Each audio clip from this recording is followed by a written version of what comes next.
Welcome to Wildlife for Sleep. This channel is a quiet place where wildlife and ancient worlds come together to help you relax, unwind, and drift into deep rest.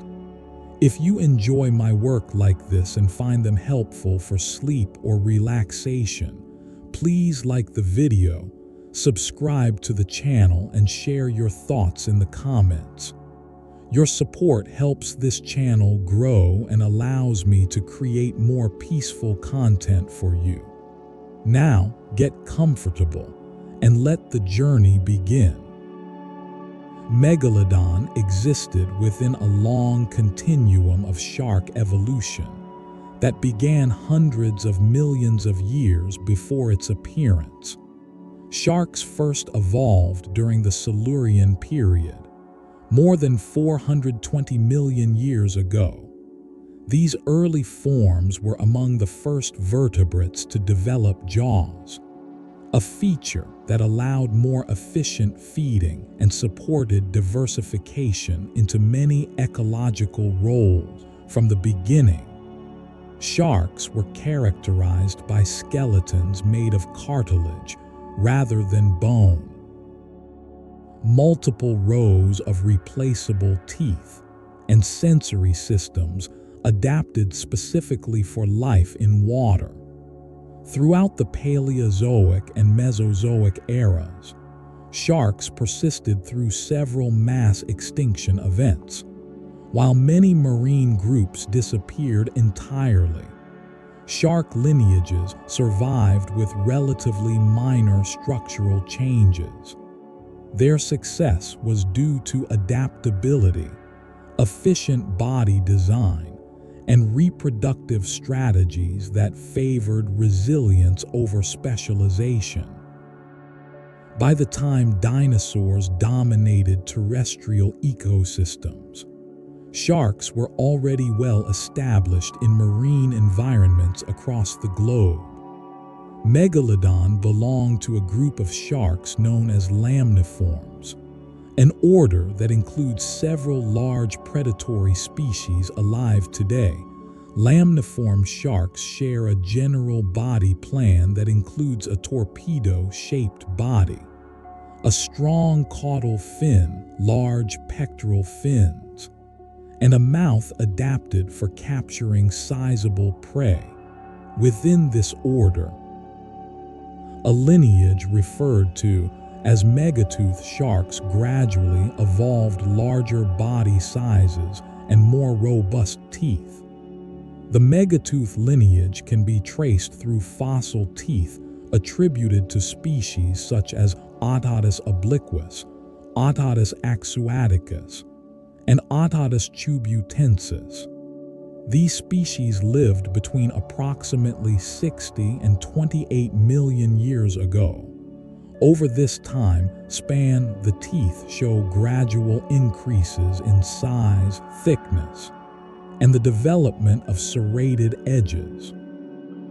These changes indicate a shift toward feeding on larger prey and processing tougher tissue, including bone. Megalodon, scientifically classified as Otodus megalodon, appeared during the early Miocene epoch around 23 million years ago. Its emergence coincided with major changes in marine ecosystems. Following the extinction of large marine reptiles at the end of the Cretaceous period, marine mammals began to diversify. Early whales evolved rapidly, increasing both in number and body size. This created a new and abundant food source for large marine predators.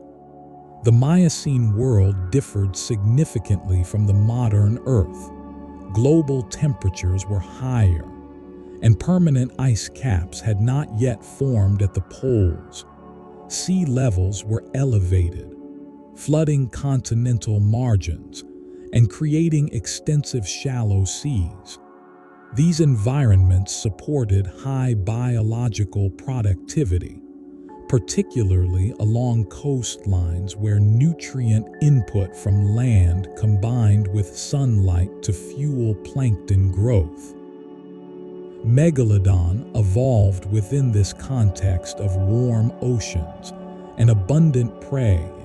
Its increasing size was not sudden, but occurred gradually over many generations. Individuals that could exploit large marine mammals gained access to high-energy food sources, supporting further growth and reproduction. Over time, natural selection favored traits associated with size, strength, and long-distance movement. Early megalodons were likely smaller than the largest individuals known from later in the Miocene. Fossil evidence suggests that juveniles occupied shallow coastal environments that functioned as nursery areas. These regions provided protection from open ocean competition and access to smaller prey suitable for growing sharks. As individuals matured, they moved into deeper and more open waters. Megalodon did not emerge as an isolated anomaly. It represented the culmination of a long evolutionary trend within predatory sharks toward increased size and specialization for hunting large vertebrates. Its existence was closely tied to the structure of Miocene marine ecosystems and the availability of suitable prey. At this stage in its history, Megalodon was a successful and expanding species, well adapted to the conditions of its time. Its full dominance of the marine environment would develop gradually as its anatomy, behavior, and ecological role continued to evolve. Miocene oceans and global distribution. During the Miocene epoch, the structure of the world's oceans supported large marine predators more effectively than at almost any other time in Earth's history. Global temperatures were higher than today, and the absence of permanent polar ice allowed warm water to circulate freely between equatorial and higher latitudes. This created broad temperature gradients rather than sharp thermal boundaries, expanding the range of species adapted to warm and temperate waters. Sea levels were significantly elevated. Large portions of present-day coastal regions were submerged beneath shallow seas. These continental shelf environments were among the most productive marine habitats, receiving sunlight, nutrients, and steady water circulation. Plankton populations flourished, forming the base of a complex food web that extended upward to large fish and marine mammals. Ocean circulation patterns during the Miocene differed from those of the modern world. The closure of certain seaways had not yet occurred, and others were still forming. The Central American Seaway, for example, remained open, allowing water to flow freely between the Atlantic and Pacific Oceans. This exchange equalized temperatures and distributed nutrients widely, contributing to stable marine productivity. Within this global ocean system, Megalodon achieved a wide geographic distribution. Fossil teeth attributed to the species have been found on every continent except Antarctica. These discoveries indicate that Megalodon occupied coastal and offshore waters across the Atlantic, Pacific, and Indian Oceans. Its range extended through tropical regions and into temperate zones, following favorable water temperatures and prey availability. Megalodon was not restricted to a single habitat type. It inhabited open ocean environments, continental shelf regions, and areas near coastlines. However, evidence suggests a degree of habitat differentiation by age. Juvenile individuals were more commonly associated with shallow coastal waters, where predation risk was lower and smaller prey were abundant. Adults, by contrast, ranged widely across open seas, where large marine mammals were more common. Migration likely played a role in Megalodon's life history. Seasonal changes in water temperature and prey distribution would have influenced movement patterns. Whales migrated between feeding and breeding grounds, and Megalodon likely followed these routes. Its large body and efficient swimming mechanics made long-distance travel energetically feasible. The distribution of Megalodon fossils also reflects long-term environmental stability. During much of the Miocene, for several million years, ocean conditions remained relatively consistent, allowing large predators to maintain extensive ranges. This stability reduced pressure for rapid adaptation and supported long-lived species with slow growth rates. Regional differences did exist. In some areas, upwelling zones brought nutrient-rich deep water to the surface, increasing productivity and attracting dense concentrations of prey. These zones would have been particularly important feeding areas for large sharks. In contrast, less productive regions may have served primarily as transit corridors rather than permanent habitats. Despite its size, Megalodon did not dominate every marine environment equally. Its presence depended on sufficient prey density and suitable water temperatures. Cooler waters likely limited its range, particularly as global climates began to cool toward the late Miocene and Pliocene. Even so, during its peak, Megalodon was among the most widely distributed large predators in the oceans.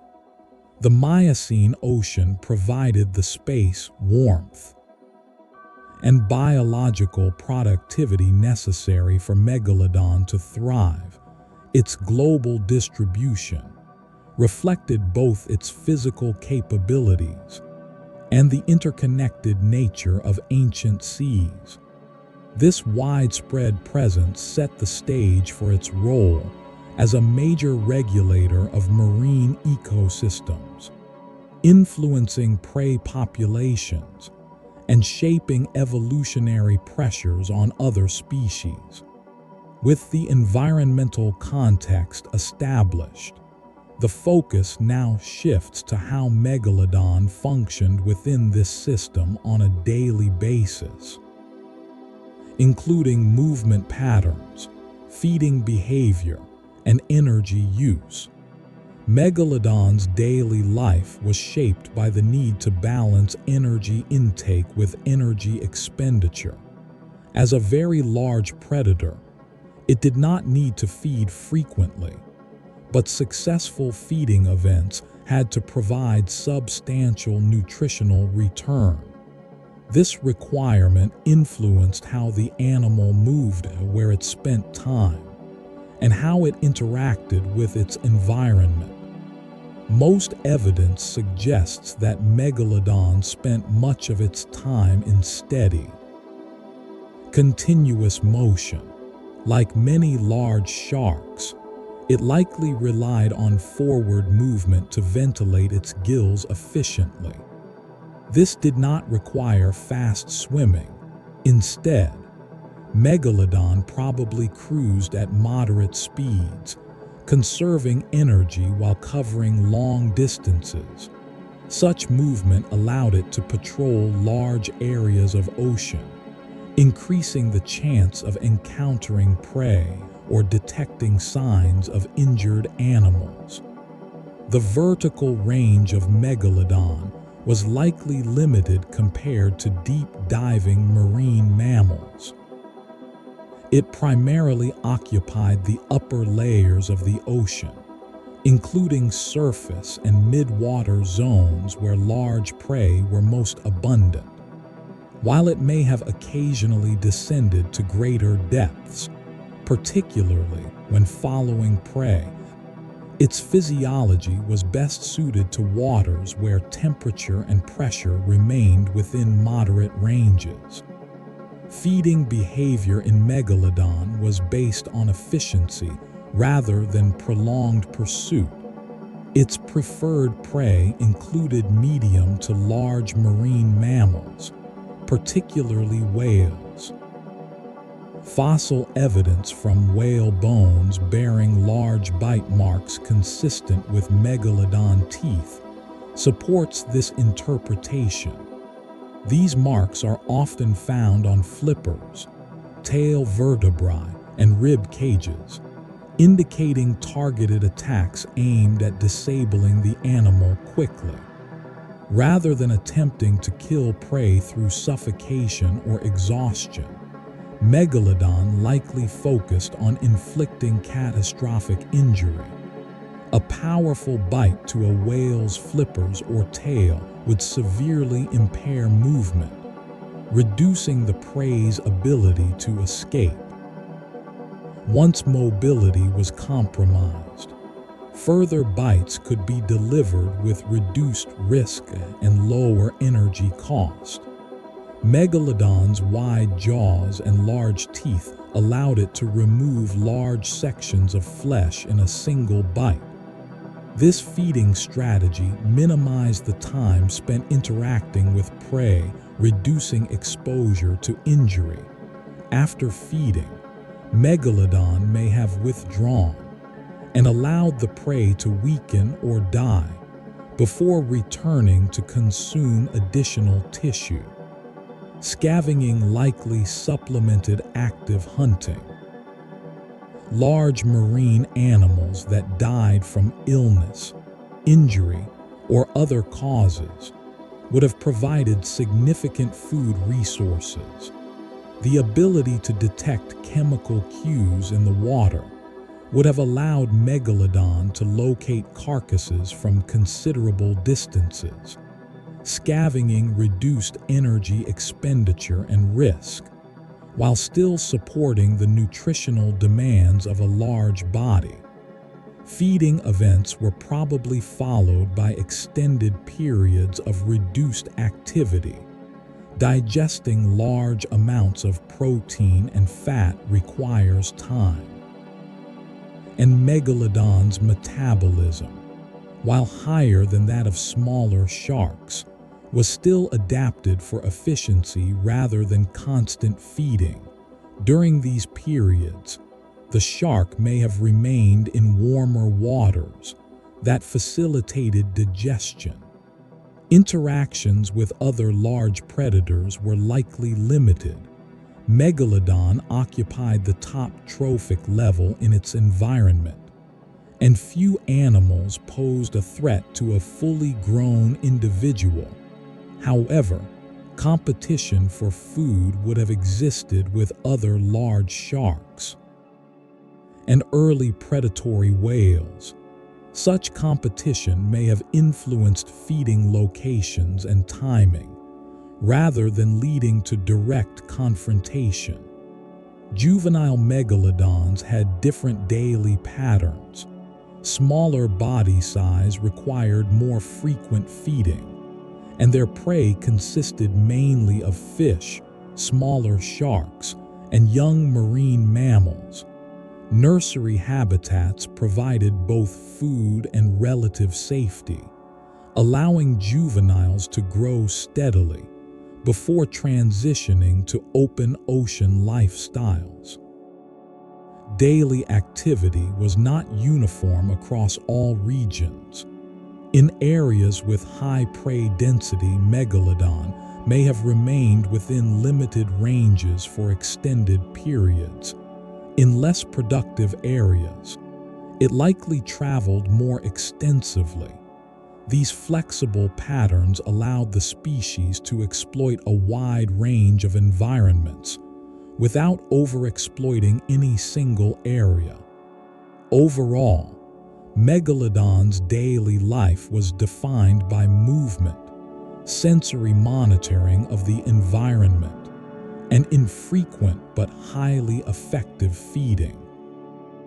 Its behavior reflected a balance between the demands of size and the opportunities provided by a productive Miocene ocean. By the time Megalodon reached full adulthood, its growth had slowed, body proportions stabilized, and energy was no longer directed primarily toward increasing size, but toward maintaining a massive and complex organism within a dynamic marine environment. At this stage, adult individuals occupied the highest trophic level of the Miocene oceans, with no consistent natural predators and few direct competitors capable of challenging them. Adult megalodons ranged widely across open seas, their movements influenced by water temperature, prey availability, and seasonal changes in ocean productivity. They were not territorial in the strict sense, but repeated use of productive regions likely occurred, especially in areas where large marine mammals congregated. Migration routes of whales provided predictable opportunities for feeding, and adults likely timed their movements to coincide with these patterns. Energy management was central to adult life. A single successful feeding event on a large whale could provide sufficient calories for extended periods. After feeding, activity levels likely decreased as digestion proceeded. During these intervals, Megalodon may have remained within warmer water masses that supported metabolic efficiency and reduced energy loss. Despite their dominance, adult megalodons existed within a broader predator community. Other large sharks, including species such as large lamniforms and early members of the lineage that would later give rise to modern killer whales, shared portions of the marine environment.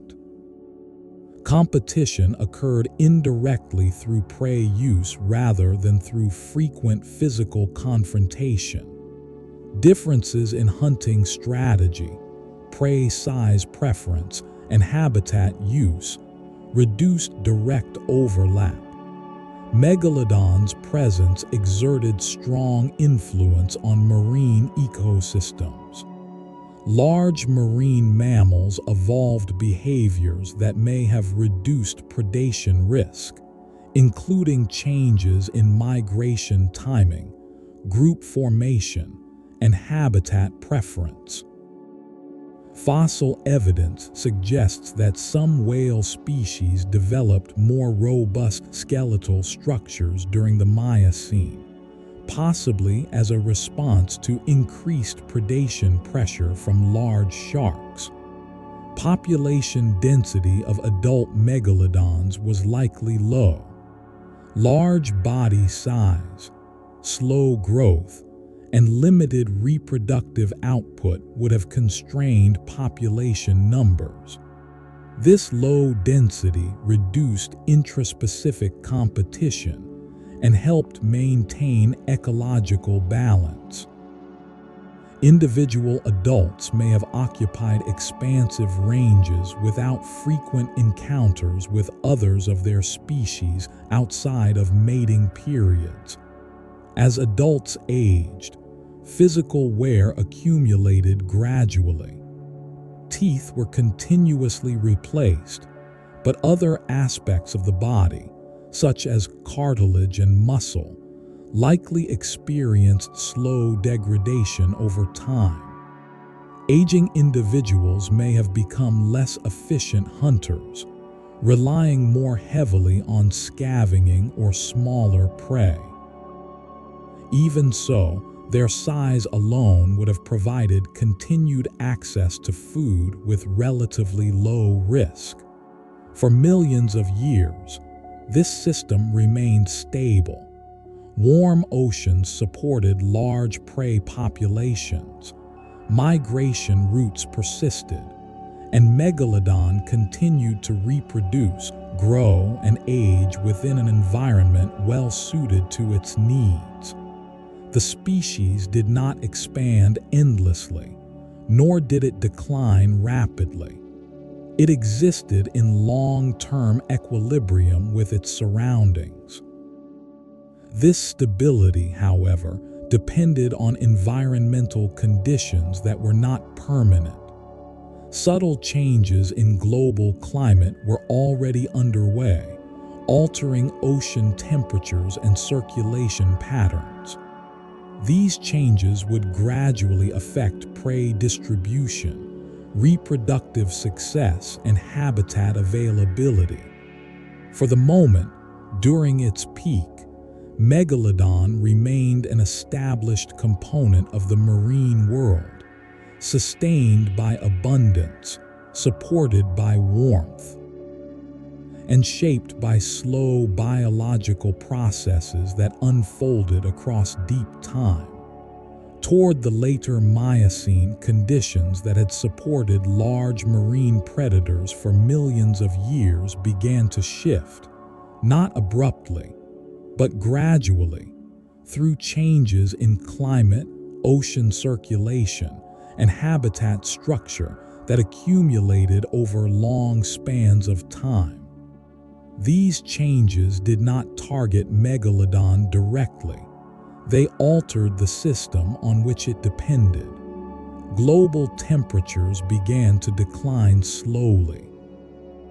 The first permanent ice sheets started to form at higher latitudes, and the difference between warm equatorial waters and cooler polar regions increased. This growing temperature gradient strengthened ocean currents and altered their paths. Some regions became more productive, while others experienced reduced nutrient availability. Sea levels responded to cooling climates, falling gradually as ice accumulated on land. Shallow seas that had once extended far inland began to recede. Coastal shelf habitats shrank, reducing the availability of warm, protected nursery areas that had supported juvenile megalodons. These environments did not disappear entirely, but they became more fragmented and less stable. Changes in ocean circulation also affected prey species. Whale populations continued to evolve, but their distribution shifted. Some species adapted to cooler waters, others altered migration routes, and some declined. As prey became less predictable in location and timing, large predators that relied on consistent access to high-energy food faced increasing challenges. At the same time, new competitors emerged.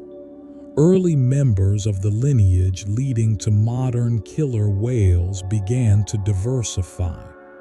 These animals hunted cooperatively, targeted similar prey, and were more flexible in diet and habitat use. Unlike Megalodon, They could exploit a wider range of prey sizes and adapt more quickly to environmental change. Competition was not necessarily direct, but overlap increased.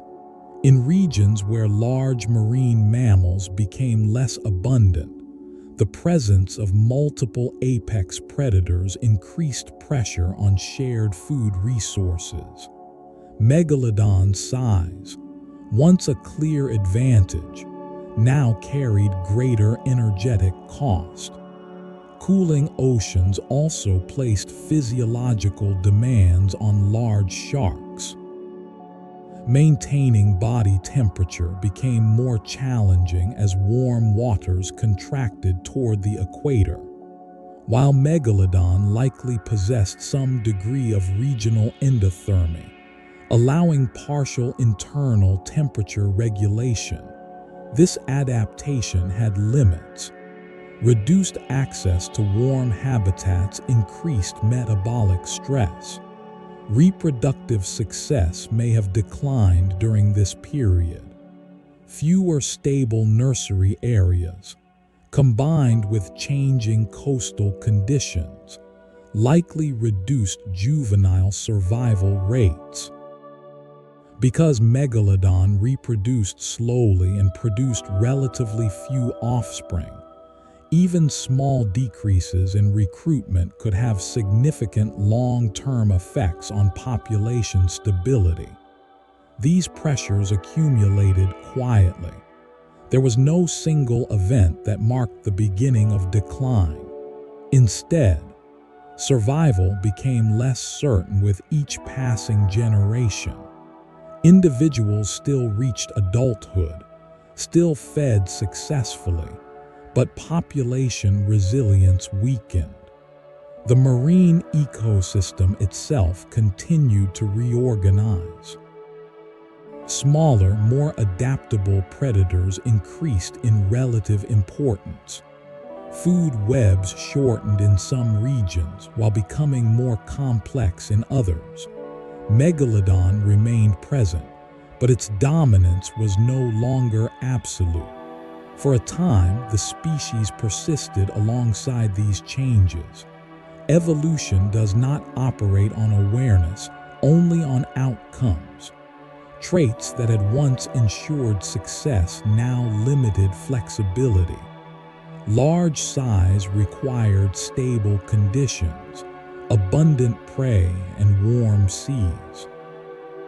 As those conditions continued to erode, Megalodon's future narrowed slowly, without sudden collapse, without clear boundaries, only gradual constraint. By the transition from the late Miocene into the early Pliocene, the environmental pressures affecting Megalodon had become more pronounced. Global cooling continued. Ice sheets expanded further at the poles, and seasonal variation in ocean temperature increased. Warm water zones narrowed, especially at higher latitudes, limiting the range of habitats suitable for a very large, warm, adapted shark. Sea levels continued to fluctuate, altering coastlines and reducing the extent of shallow continental shelf environments. These regions had played an important role in Megalodon's life cycle, particularly as nursery habitats for juveniles. As such areas became less widespread and more fragmented, the survival rate of young individuals likely declined further. At the same time, marine mammal communities were changing. Some whale species increased in size and speed, others shifted toward colder waters, and many developed new migration patterns. These changes reduced the predictability of prey availability. For a predator dependent on large, energy-rich animals, unpredictability increased the cost of survival. Competition intensified. Early forms of modern odontocetes, including ancestors of killer whales, expanded their ecological roles. These predators hunted in groups, coordinated their behavior, and exploited a broader range of prey sizes. Their social structure allowed them to adapt quickly to changing conditions, something Megalodon could not do. Fossil evidence suggests that Megalodon populations declined unevenly across regions. In some areas, the species disappeared earlier, while in others it persisted longer. This pattern is consistent with gradual environmental change rather than a sudden extinction event. Regions that retained warmer waters and higher productivity supported Megalodon populations for extended periods. Eventually, however, the cumulative effects became too great. Reduced reproductive success, increased energetic demands, shrinking habitat range, and competition for prey combined to limit population recovery. Once numbers fell below a sustainable threshold, extinction became inevitable. The last known Megalodon fossils date to approximately 3.6 million years ago. After this point, no confirmed evidence of the species appears in the geological record. The megatooth shark lineage, which had persisted for tens of millions of years, came to an end. The extinction of Megalodon did not cause a collapse of marine ecosystems. Instead, ecological roles shifted. Other predators expanded into niches previously occupied by large sharks. Marine mammal populations adjusted over time, and food webs reorganized in response to new balances of predation and competition. Megalodon left behind no skeletons, no direct physical remains beyond teeth and scattered vertebral fragments. Teeth remain the primary source of information about its size, distribution, and behavior. These fossils are found embedded in ancient seabeds, river sediments, and uplifted marine deposits now exposed on land. Scientific understanding of Megalodon continues to develop. Advances in biomechanics, isotope analysis, and comparative anatomy have refined estimates of size, bite force, growth rates, and ecological role. Each discovery adds detail, but the overall picture remains consistent. Megalodon was a highly specialized apex predator, well adapted to a specific set of environmental conditions that did not persist indefinitely.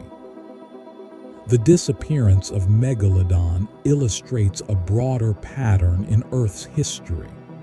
Even the most successful and dominant species remain dependent on environmental stability.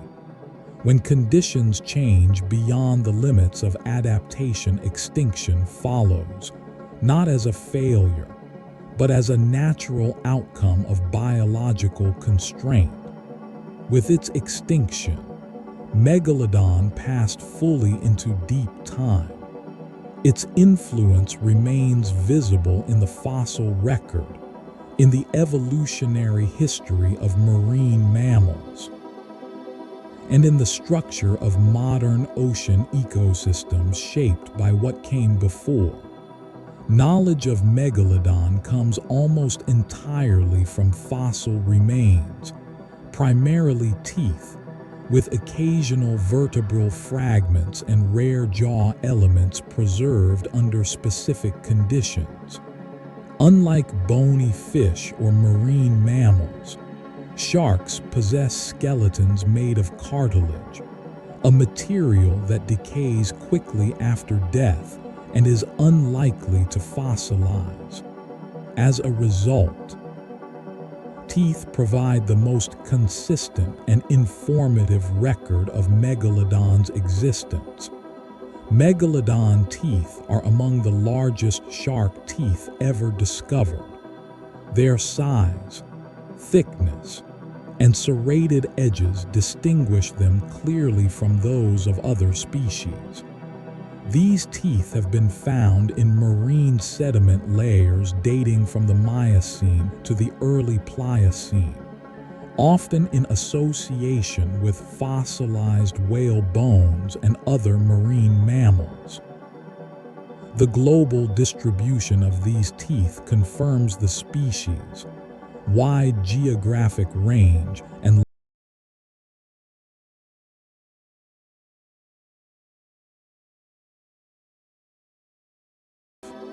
an individual megalodon would have shed thousands of teeth over several decades.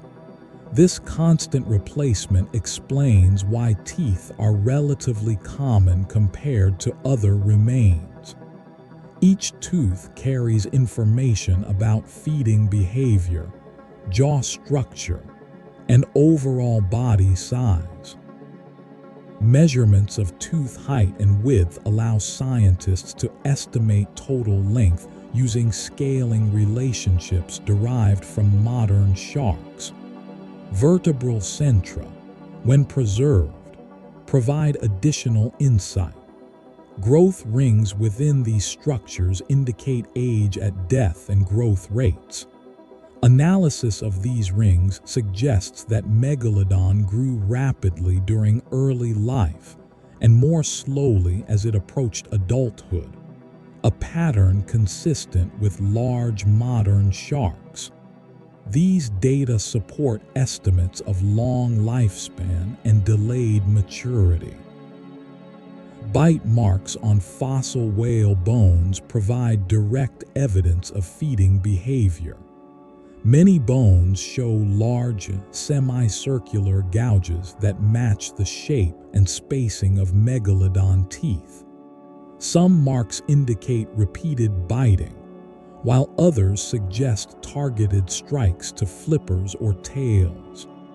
These patterns align with biomechanical models of efficient prey immobilization. Scientific reconstruction of Megalodon relies on comparison with living lamniform sharks. The great white shark serves as a particularly useful analog due to similarities in tooth structure and body plan. However, Megalodon differed significantly in scale and proportion. Recent studies suggest a broader head, thicker body, and more robust jaw musculature than earlier reconstructions implied. These refinements reflect ongoing advances in modeling techniques and fossil interpretation. The ecological impact of Megalodon extended beyond direct predation. As a top predator, it influenced the evolution and behavior of prey species. Whale migration patterns, body size increases, and social behaviors may have been shaped in part by pressure from large sharks. The removal of Megalodon from marine ecosystems allowed other predators to expand their roles, contributing to the modern structure of ocean food webs. Megalodon's extinction did not erase its influence. The evolutionary pathways of many marine species were shaped during the time it was present. Its absence created opportunities for new forms of predation, including the rise of social hunting strategies among marine mammals. In this way, Megalodon's legacy persisted long after the species itself disappeared. From a scientific perspective, Megalodon represents an extreme example of how size, specialization, and environmental stability interact. It demonstrates both the advantages and limitations of becoming very large. When conditions align, size confers dominance and efficiency. When conditions change, the same traits can limit adaptability. Today, Megalodon exists only in the geological record and in scientific reconstruction. Its teeth are collected from ancient seabeds, riverbanks, and exposed marine deposits, studied not as symbols of fear or myth, but as data points in a long history of life on Earth.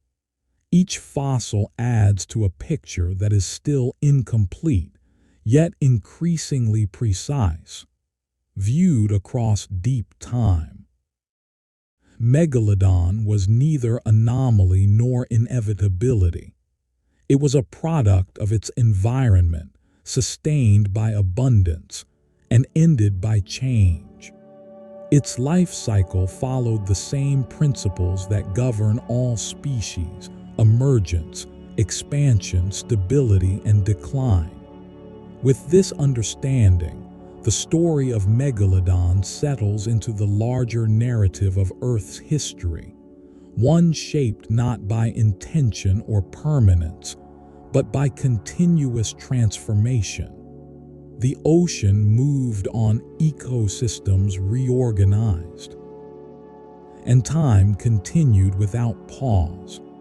After the disappearance of Megalodon, the oceans did not pause or register loss. Ecological systems adjusted through processes that operate without memory or intention. Predatory pressure shifted, prey populations responded, and energy continued to move through marine food webs in altered pathways. What changed was not the existence of predation, but its form and distribution. In the absence of Megalodon, other large predators expanded their influence. Socially hunting marine mammals increased in ecological importance. Large sharks diversified into niches that required greater flexibility rather than extreme size. Predation became more distributed across multiple species instead of concentrated in a single dominant form. This redistribution reduced dependence on any one predator and increased overall system resilience. Ocean temperatures continued to fluctuate throughout the Pliocene and into the Pleistocene. Ice ages came and went. Sea levels rose and fell repeatedly, coastlines shifted, and shallow marine habitats expanded and contracted in cycles. These changes favored species capable of rapid adaptation, shorter lifespans, and flexible reproductive strategies. Very large, slow reproducing predators became increasingly rare. Modern oceans reflect these long-term processes. No living shark approaches Megalodon in size, not because such size is impossible, but because current conditions do not consistently support it. Prey availability, temperature distribution, and ecosystem structure now favor smaller apex predators operating within more complex food webs.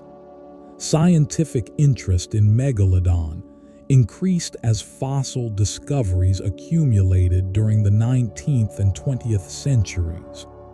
Early interpretations often overestimated size and behavior due to limited comparative data. Over time, improved methods in biomechanics, paleoecology, and climate modeling refined understanding.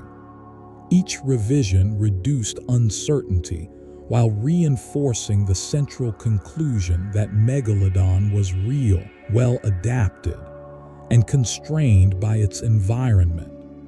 Megalodon's story provides insight into how marine ecosystems function over long time scales. It demonstrates that dominance is temporary, dependent on alignment between organism and environment. When that alignment changes, even the most capable species declines. This pattern repeats across the fossil record in both marine and terrestrial systems. The teeth of Megalodon continue to erode slowly from exposed sediments, washed free by waves or rain collected and studied, or returned to the sea. Their persistence contrasts with the absence of the animal itself. What remains is evidence, not presence. In geological terms, Megalodon existed briefly. Its entire species duration occupies a small fraction of Earth's history.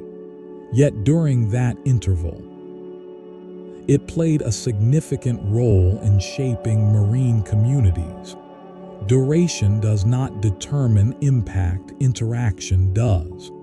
From a deep time perspective, the ocean remains the dominant force. Species emerge, expand, and disappear, while the physical system persists. Water continues to circulate heat, nutrients, and life across the planet. The same processes that supported Megalodon continue to operate, though producing different outcomes. There is no indication that a similar predator will reappear in the near future. Current trends in climate and ocean structure move in directions that reduce the likelihood of supporting such extreme size. Instead, marine ecosystems favor diversity, redundancy, and adaptability. Megalodon's existence is therefore best understood not as a mystery or anomaly, but as a natural result of specific conditions that once prevailed. When those conditions ended, so did the species. Nothing more was required. The ocean continued, currents adjusted, life reorganized. Time remained and remains, without reference to what has passed. Long after Megalodon had disappeared from the oceans, humans began to encounter its remains without understanding their origin. Large fossilized teeth were found embedded in rock, riverbeds, and coastal sediments. In many cultures, these objects were interpreted as stones, weapons, or symbols, often called tongue stones, and believed to have fallen from the sky. At that time, there was no framework for understanding deep geological time or extinct marine animals. Scientific interpretation began to change during the 17th century. Naturalists started to recognize similarities between these large fossil teeth and those of living sharks. Gradually, the idea emerged that these objects were not mineral curiosities, but biological remains from animals no longer alive. This shift marked an early step in the development of paleontology. As geology advanced, scientists learned to date rock layers and reconstruct ancient environments. Megalodon teeth were placed within Miocene and early Pliocene sediments, confirming that the species lived millions of years ago rather than alongside humans. The absence of any recent remains became a key line of evidence against survival into modern times. Throughout the 20th century, fossil discoveries increased. Teeth were recovered from dredging operations, construction sites, phosphate mines, and eroded coastal formations. Each new find added information about geographic range, size variation, and population structure. Patterns emerged showing that Megalodon was globally distributed, but not evenly abundant. Modern scientific methods allowed more detailed analysis. Measurements of tooth proportions were compared statistically with those of living sharks. Computer models simulated bite force, swimming efficiency, and energy requirements. Isotopic analysis of fossil material provided insight into water temperatures and habitat preferences. Together, these methods refined understanding without altering the core conclusion that Megalodon was a large, warm, adapted apex predator. Scientific consensus remains that Megalodon is extinct. No physical evidence supports survival into the present. Modern oceans are extensively monitored through fisheries data, underwater imaging, and acoustic tracking. An animal of Megalodon's size would leave clear and unavoidable evidence of its presence. None exists. Public interest in Megalodon continues, often shaped by speculation rather than data. From a scientific perspective, such speculation does not alter interpretation. Paleontology relies on physical evidence, repeatable analysis, and consistency with established ecological principles. When evaluated through this framework, Megalodon fits cleanly within known patterns of evolution and extinction. Research into Megalodon remains active, not because its existence is in question, but because it serves as a valuable case study. It helps scientists understand the limits of body size in marine predators, the relationship between climate and ecology, and the consequences of specialization. Each of these topics remains relevant to the study of both ancient and modern ecosystems. Museums display Megalodon teeth not as symbols of fear, but as records of natural history. They represent an organism shaped entirely by environmental conditions that no longer exist. Their scale invites comparison, but their meaning lies in context rather than spectacle. Through continued study, Megalodon contributes to understanding long-term biological change. It demonstrates that extinction is not an exception, but a common outcome across geological time. Species appear when conditions allow, persist while those conditions remain stable, and disappear when they change beyond tolerance.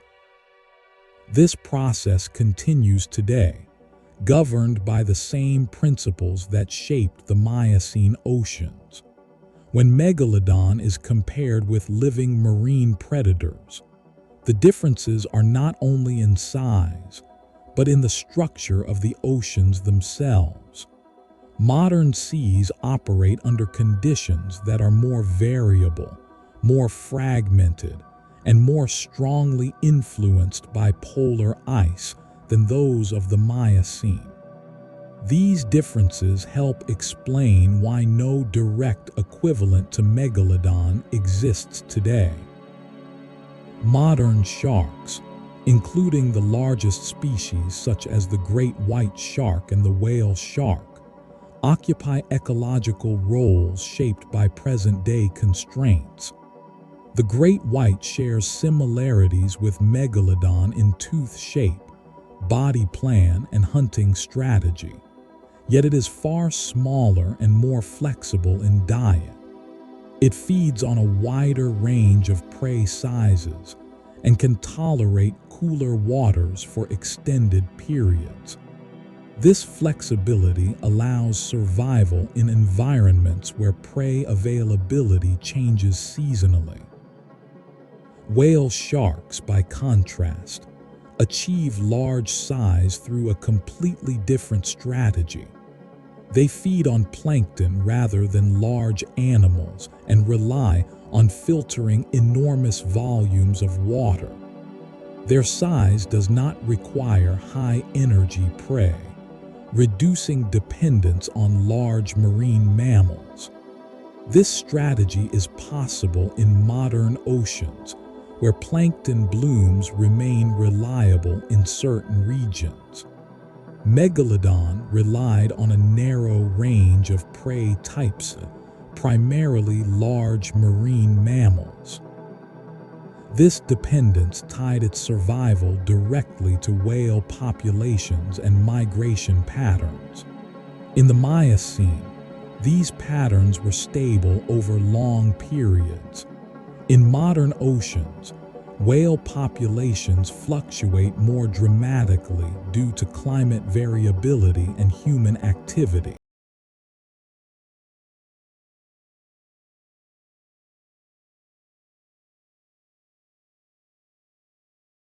Complex. Strong temperature gradients separate warm and cold waters. Seasonal changes are more pronounced. These conditions favor predators that can adapt quickly to shifting prey distributions. Large body size, while advantageous in stable systems, becomes costly when conditions change rapidly. Another important difference lies in competition. Modern apex predation is distributed among several species rather than concentrated in one. Killer whales, large sharks, and other predators share overlapping roles. This distribution reduces the likelihood that any single predator will dominate to the extent Megalodon once did. From a physiological perspective, maintaining a very large body in cooler and more variable oceans requires higher metabolic cost. While some modern sharks exhibit partial endothermy, this trait has limits. Sustaining Megalodon scale size would require consistently warm habitats and abundant prey conditions that are now geographically restricted and seasonally unstable. Human influence further alters modern marine ecosystems. Fishing pressure, habitat modification, and climate change have reduced large prey populations and fragmented habitats. Even if environmental conditions once again favored extreme size, current ecological pressures would make long-term persistence difficult. These comparisons reinforce the idea that Megalodon was not simply a larger version of a modern shark. It was a product of a specific oceanic system that no longer exists. Its disappearance reflects environmental change rather than biological inadequacy. Understanding this distinction helps place Megalodon accurately within natural history. It was neither an anomaly nor a mystery. It was an organism precisely matched to its time and limited by that match when conditions changed. As modern oceans continue to evolve, new forms will arise that reflect current constraints and opportunities. They will differ from those of the past, just as Megalodon differed from what came before it. The process remains continuous, shaped by environment, guided by energy flow, and governed by time.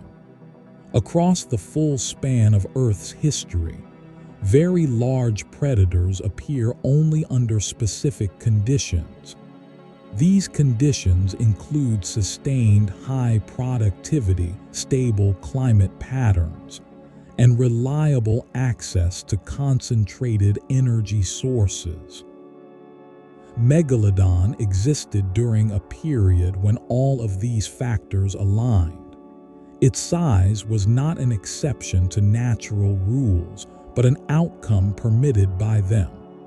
Biological size is constrained by physics and energy flow. Larger bodies require more food, longer development, and extended reproductive intervals. They also respond more slowly to environmental change. In stable systems, these constraints can be managed. In changing systems, they become liabilities. Megalodon existed near the upper limit of what marine environments could support for an active predatory animal.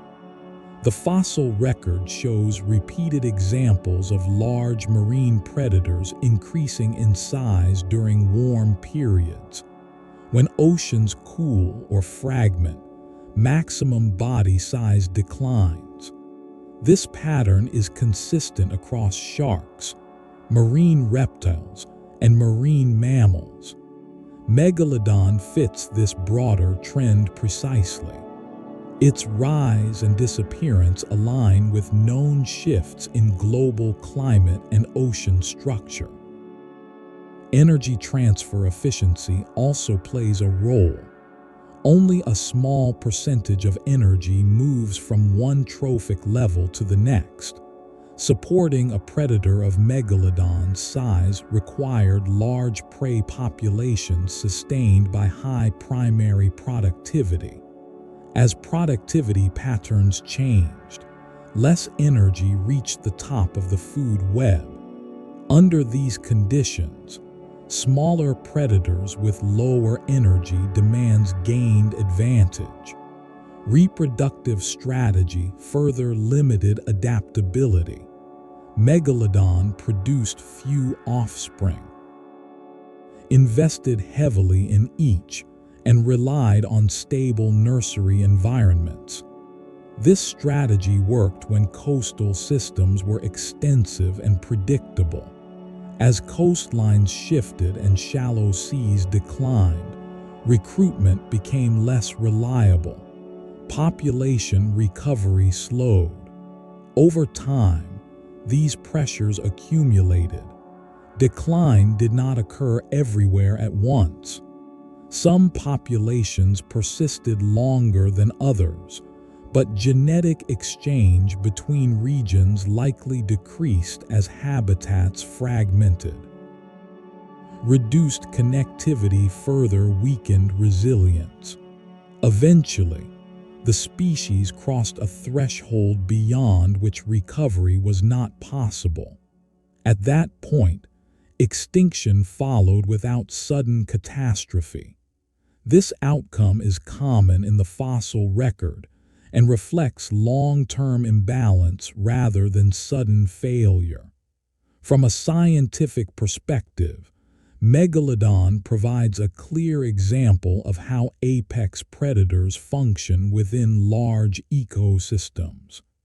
Its life cycle illustrates the relationship between environment, anatomy, behavior, and survival. Each stage depended on the conditions that preceded it. Modern marine ecosystems continue to change. While no direct equivalent to Megalodon exists today, the principles that governed its life remain active. Predator size, distribution, and behavior continue to respond to temperature, productivity, and prey structure. These responses occur gradually, often unnoticed until changes accumulate. The study of Megalodon does not suggest return or repetition. Instead, it clarifies limits. It shows what oceans can support under specific conditions and what happens when those conditions no longer apply. The species existed, persisted, and ended within the same natural framework that governs all life. The ocean continued to circulate, ecosystems reorganized, and biological processes moved forward. Nothing paused, nothing remembered, and nothing needed to. When the full life cycle of Megalodon is viewed without emphasis or narrative framing, it appears as a sequence of biological processes governed by environment, energy availability, and time. There is no distinct beginning in a meaningful sense, only gradual emergence from ancestral forms that were already successful predators in their own right. Reproduction initiated each life cycle in warm, shallow marine environments. Embryonic development occurred internally, protected from external conditions. Birth produced relatively few offspring, each already large enough to function independently. This initial size reduced early mortality but increased dependence on stable nursery habitats. Juvenile megalodons occupied coastal waters for extended periods. Growth during this phase was continuous and supported by frequent feeding. Teeth replaced rapidly as prey capture occurred. Sensory systems developed in parallel with body size, improving detection of movement and chemical cues. Survival during this stage depended largely on habitat stability and food availability rather than direct competition. As body size increased, habitat use expanded. Subadult individuals transitioned into deeper and more open waters. Diet shifted toward larger prey. Feeding frequency decreased as individual meals provided greater energy return. Growth slowed but did not stop. Physiological efficiency improved as swimming mechanics stabilized. Adulthood represented a period of relative equilibrium. Body size reached a functional maximum. Energy intake balanced maintenance and reproduction. Individuals moved widely but predictably, following temperature gradients and prey distribution.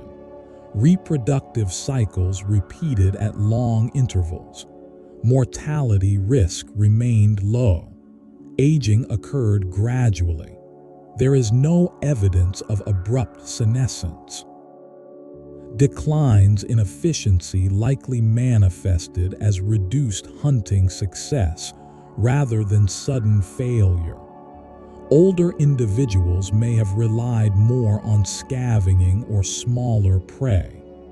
Eventually, death occurred through injury, starvation, or environmental stress.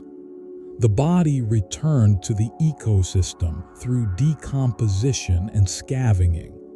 At the population level, these individual life cycles overlapped to create continuity.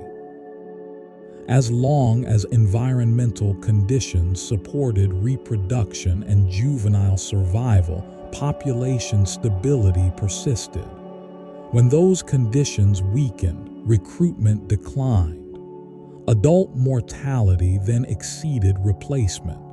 Extinction followed as a population-level outcome, not an individual event. No single generation experienced the end of the species. Instead, fewer young reached maturity, geographic range contracted, genetic diversity decreased. Eventually, no reproducing individuals remained. From this perspective, Megalodon's life cycle did not end differently from that of any other species. It followed the same constraints that apply universally. Its size did not exempt it from dependence on environmental balance. What distinguishes Megalodon is scale rather than mechanism. The processes involved, growth, feeding, reproduction, aging, and extinction, are identical in structure to those of smaller organisms. Only the quantities differ. This understanding removes the need for speculation or exaggeration. Megalodon was not an anomaly. It was a predictable outcome of favorable conditions and a predictable casualty of their loss. The ocean did not change in response to Megalodon's extinction.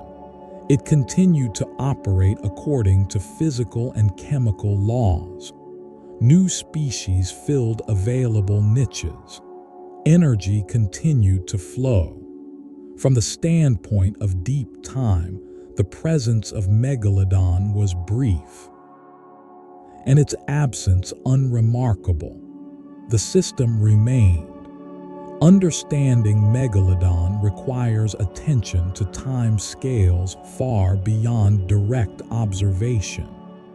The species existed for several million years, a duration that exceeds the entire span of human civilization by orders of magnitude.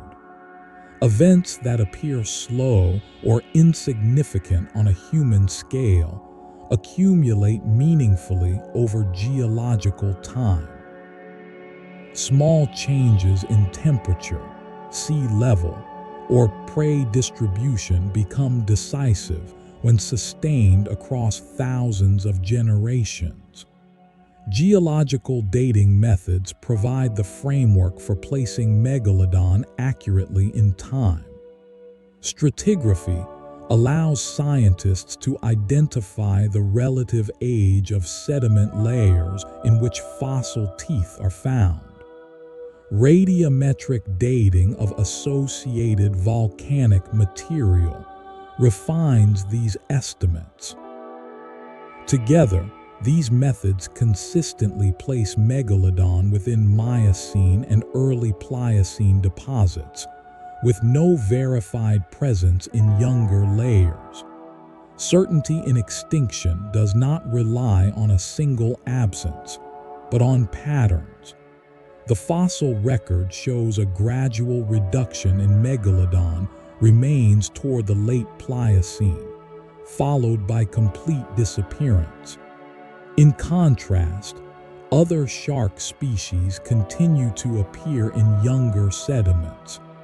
This selective absence supports extinction rather than preservation bias. Scientific models also test feasibility. Population viability analyses consider reproduction rate, lifespan, and prey requirements. When applied to modern oceans, these models show that a Megalodon-sized predator could not persist unnoticed. Energy demands would require frequent interaction with large prey, leaving clear ecological and physical evidence. None is present. Ocean monitoring further supports this conclusion. Modern seas are surveyed through fishing data, satellite tracking, acoustic sensors, and deep-sea exploration. Large marine animals leave detectable signatures in these systems. Even elusive species such as deep-diving whales are regularly recorded. An organism of Megalodon's size would not escape detection. Measurement of fossil teeth provides additional consistency. Tooth size distribution follows predictable patterns over time. Earlier specimens show gradual increase in average size, while later specimens stabilize before declining. This pattern aligns with ecological expansion followed by constraint. It does not support sudden disappearance or hidden survival. Uncertainty remains in details rather than fundamentals. Exact maximum size, precise growth rate, and specific migration routes continue to be refined. These uncertainties are typical in paleontology and do not undermine core conclusions. They reflect the limits of available data rather than gaps in understanding. Scientific knowledge advances through accumulation rather than revelation. Each new fossil adds resolution. Each new method refines interpretation. Over time, independent lines of evidence converge. In the case of Megalodon, they converge consistently toward the same outcome. This convergence allows confidence without speculation. Megalodon existed, functioned as a large marine predator, and became extinct as environmental conditions changed. No additional explanation is required. From a scientific standpoint, this is sufficient. The ocean continued to change, life continued to adapt, and evidence accumulated quietly in sediment. Over long spans of time, systems persist even as individual components change. This principle applies to oceans, climates, and biological communities alike. Megalodon existed within such a system, responding to conditions rather than directing them. And when those conditions shifted beyond tolerance, the species declined without disruption to the larger process. Sediment continued to accumulate on the seafloor layer by layer, preserving chemical signatures, skeletal fragments, and teeth shed during ordinary life. These deposits recorded presence and absence without emphasis. No marker exists to indicate significance or loss. Only change in composition over time. Ocean circulation adjusted gradually. Currents strengthened or weakened.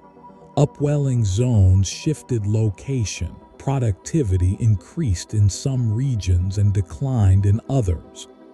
These changes influenced the distribution of plankton, then fish, then marine mammals. Predators responded in turn, moving, adapting, or disappearing as constraints narrowed. The absence of Megalodon did not create a void. Other predators occupied available roles, not by replacement, but by redistribution of energy flow.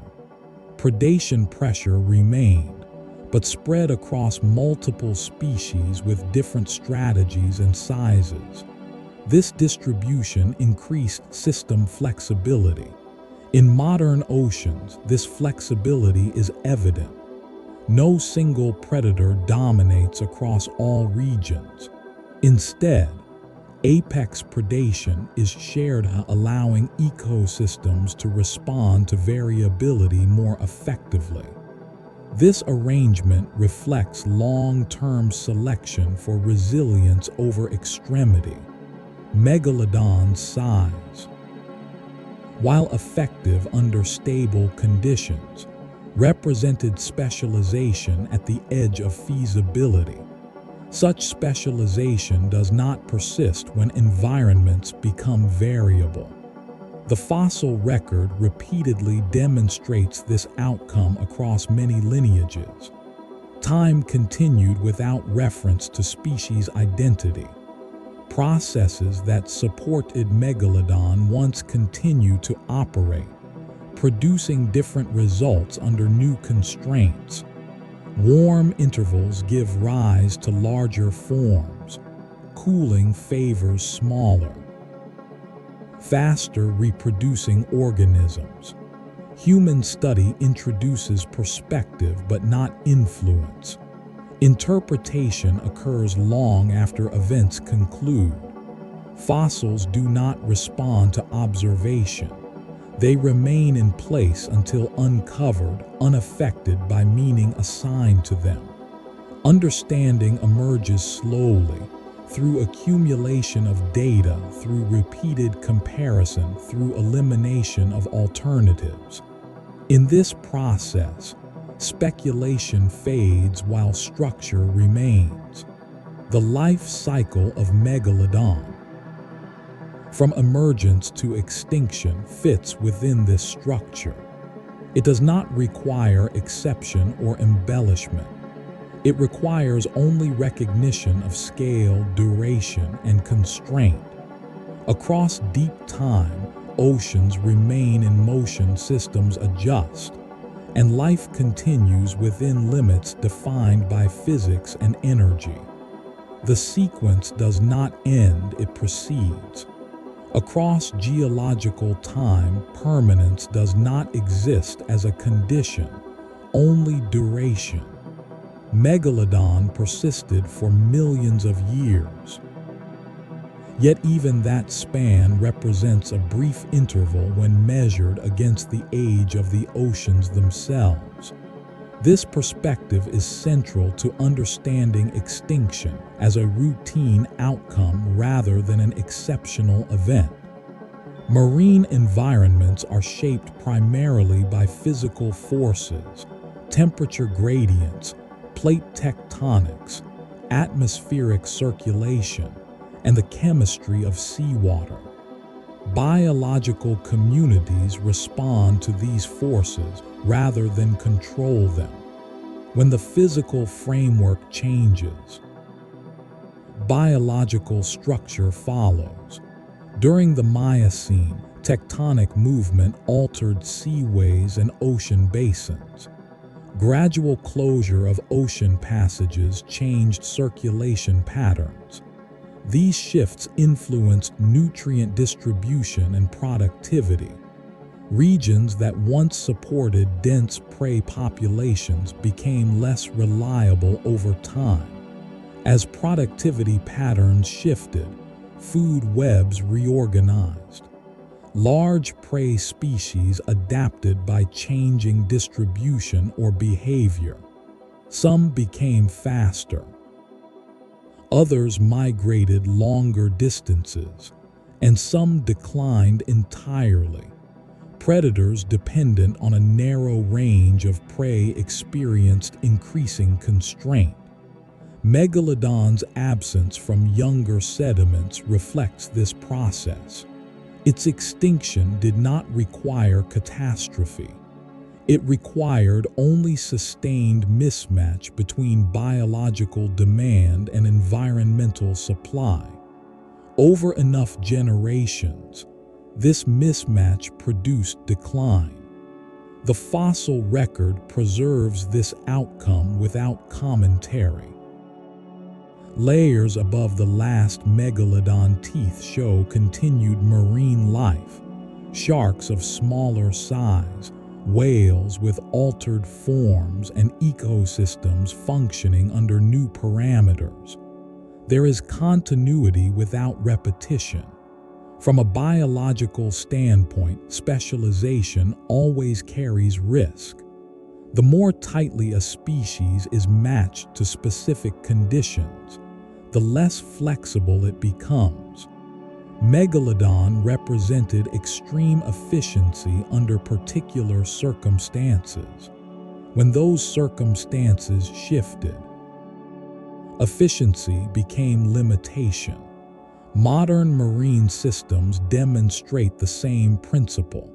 Species that tolerate wide temperature ranges, varied diets, and flexible reproductive strategies persist more readily through change. Those with narrow requirements decline. Megalodon size constrained reproduction speed, population density, and dispersal flexibility. These constraints were not weaknesses until environmental variability increased. Once variability rose beyond tolerance, extinction followed as an outcome of process. The absence of Megalodon today does not imply failure or inferiority. It reflects alignment with a past environment rather than the present one. Many species now dominant will eventually face similar outcomes under future conditions. From the perspective of Earth systems, extinction is neither loss nor gain. It is transition. Matter remains, energy flows continue, and structure reorganizes. The ocean does not retain memory. Sediment records sequence, not significance. Time proceeds and systems adapt within limits. When Megalodon is removed from consideration as an individual organism and viewed only as a component of a larger system, its disappearance becomes one instance within a continuous pattern. Oceans have always supported dominant predators, and they have always replaced them as conditions changed. No role remains vacant for long, only redistributed. Marine ecosystems operate through energy transfer rather than hierarchy. Primary production at the surface supports successive levels of consumption. When energy availability decreases at any level, the effect propagates upward. Large predators are affected first because their energy requirements are greatest. During the late Miocene and early Pliocene, changes in productivity altered this balance. Even modest reductions in prey density would have had significant effects on megalodon populations. Fewer successful hunts meant longer intervals between feeding. Over time, this reduced reproductive output and juvenile survival. The system did not collapse. Instead, energy flow adjusted. Smaller predators increased in relative abundance. Marine mammals altered behavior and distribution. Predation pressure remained, but it was expressed through multiple species rather than one dominant form. This redistribution increased adaptability at the system level. When conditions fluctuate, systems with many moderate-sized predators respond more effectively than systems dominated by a single extreme specialist. This pattern is repeated across ecological history. The continued presence of sharks in modern oceans reflects this outcome.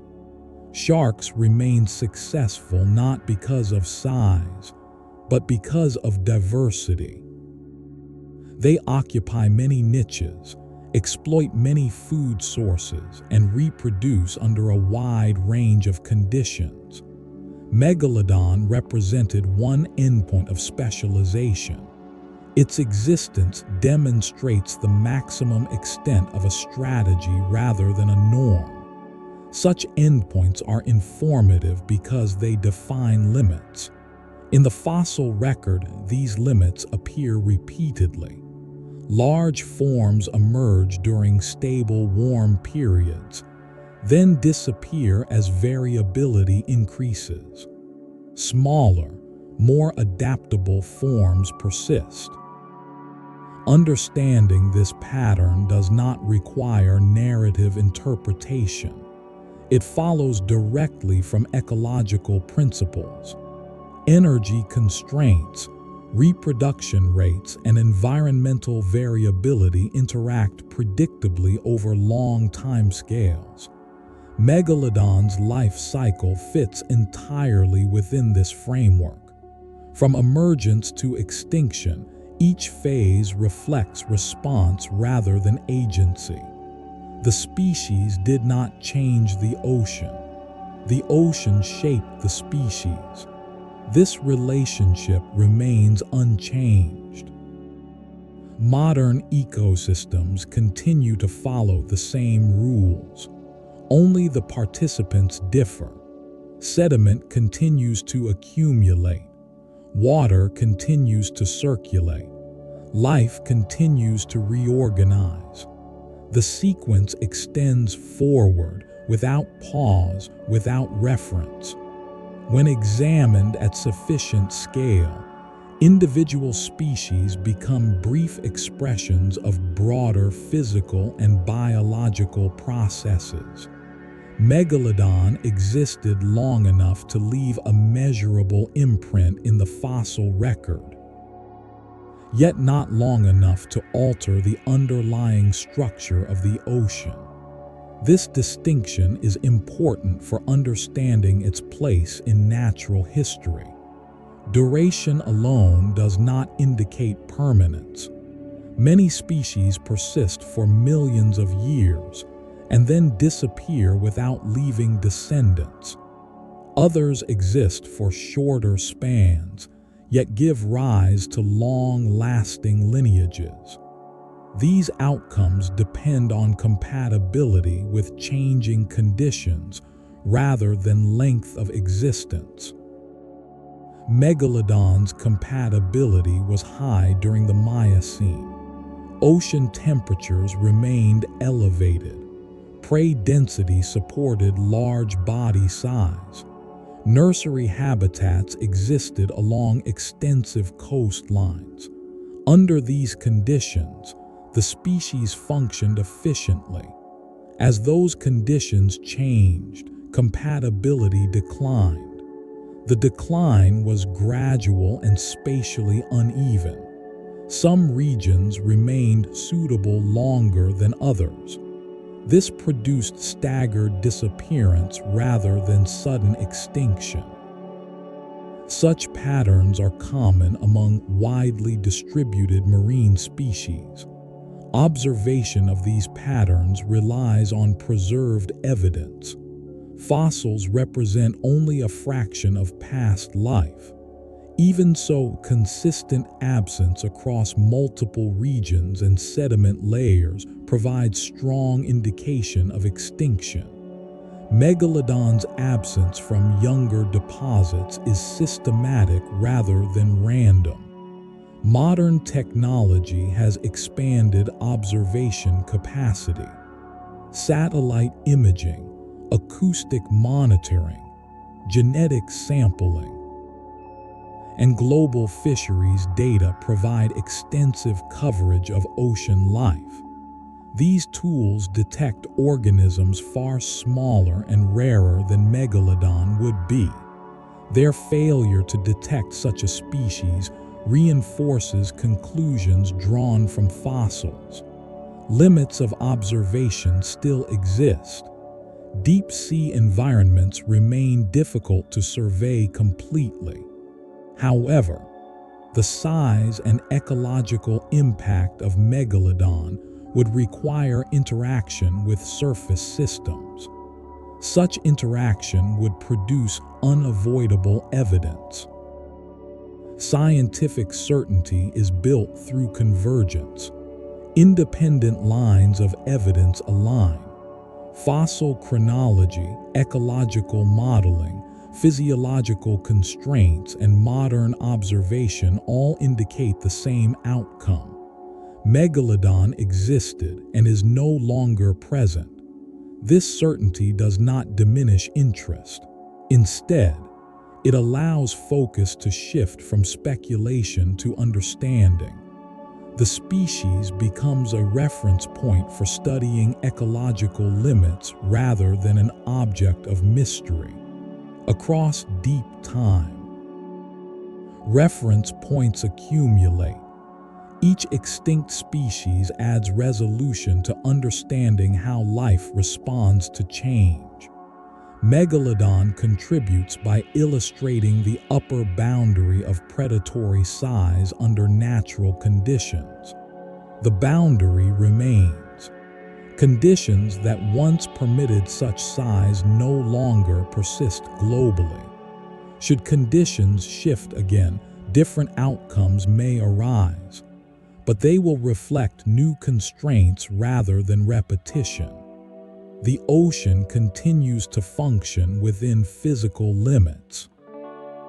Energy moves upward from primary production. Predators respond to availability. Time advances without regard to individual forms. Across geological history, patterns repeat without exact duplication. Warm periods expand marine productivity, cold periods restrict it. Sea levels rise, then fall. Coastlines advance, then retreat. Within these cycles, species appear that fit prevailing conditions and disappear when those conditions no longer apply. Megalodon existed during one such interval of relative stability. For millions of years, environmental change occurred slowly enough that biological systems could adjust without collapse. Under these circumstances, large body size remained viable.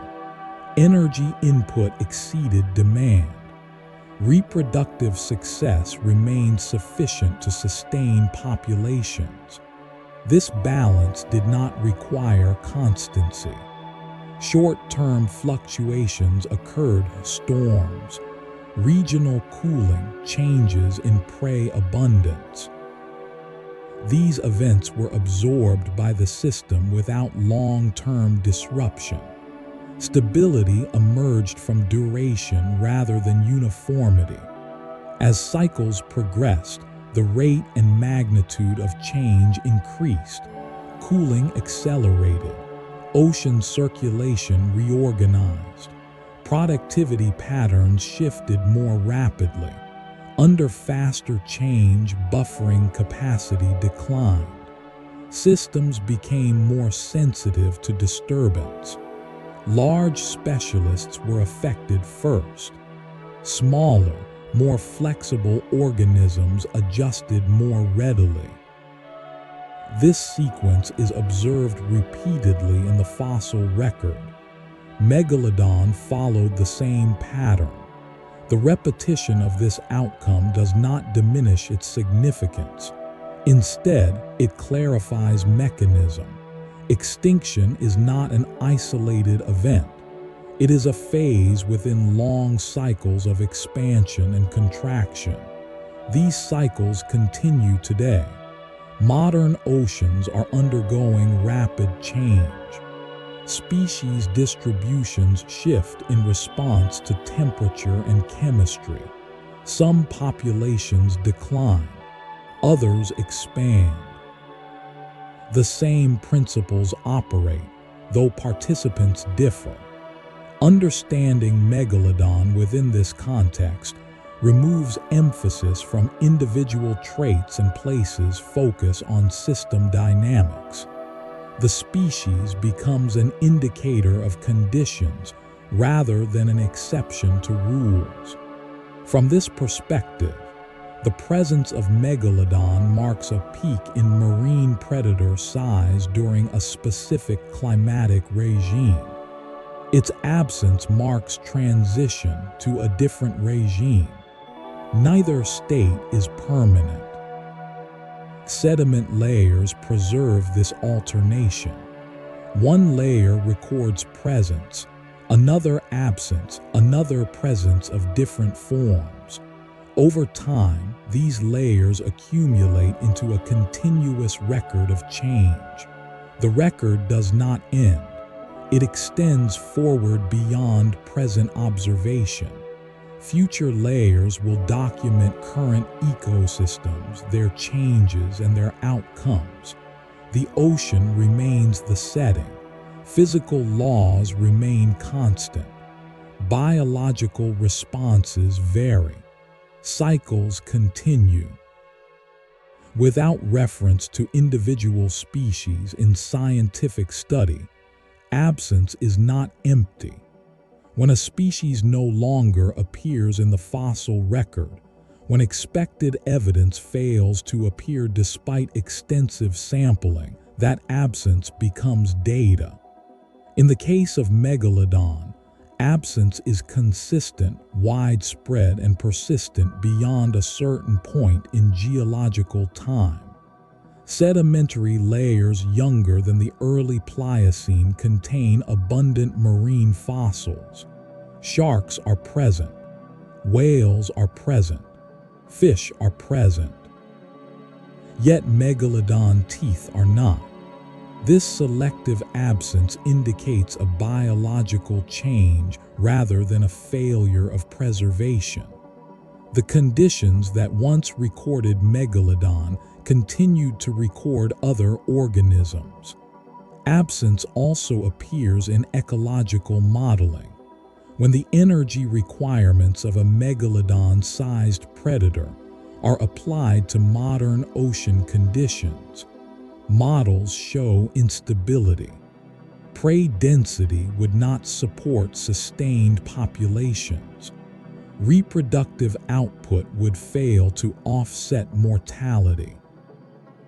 These outcomes align with fossil evidence. Absence further appears in modern observation. Contemporary oceans are among the most monitored environments on Earth. Large marine animals are detected through direct sighting, acoustic signals, feeding traces, and population surveys. No evidence consistent with Megalodon exists. This absence is meaningful because detection probability would be high. Together, these absences converge. They reinforce one another. They define a boundary between past and present ecosystems. From this boundary, interpretation shifts from speculation to context. Megalodon becomes a reference for understanding what oceans once supported, not something that might still exist. Its significance lies in what it reveals about environmental capacity. Absence also emphasizes continuity. The ocean did not become empty after Megalodon disappeared. Instead, new patterns emerged. Predation continued. Energy flowed.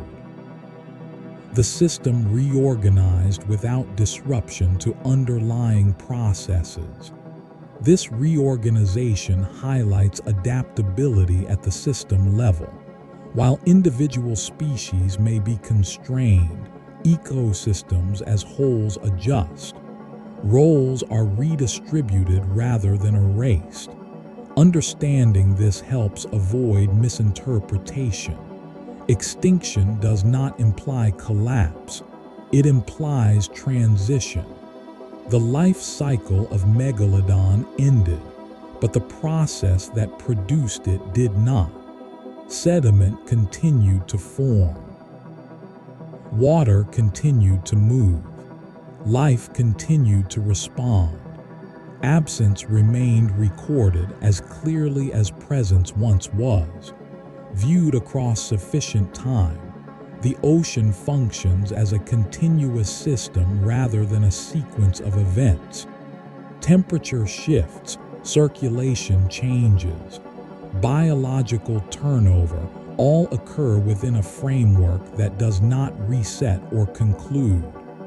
Megalodon existed within this system for a defined interval and then ceased to exist, while the system itself continued without interruption. Water chemistry adjusted gradually as atmospheric conditions evolved. Levels of dissolved oxygen, carbon dioxide, and nutrients changed in response to climate and tectonic movement.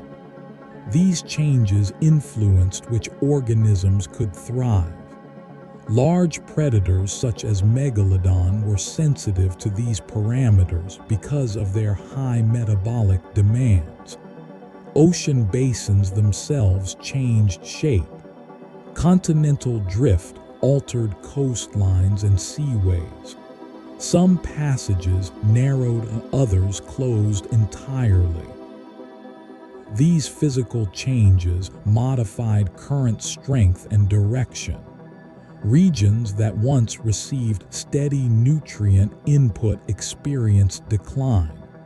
Others became newly productive. Biological communities followed these shifts. The life cycle of Megalodon intersected with this physical evolution. Its expansion occurred when circulation supported widespread productivity. Its decline followed when circulation patterns became more segmented.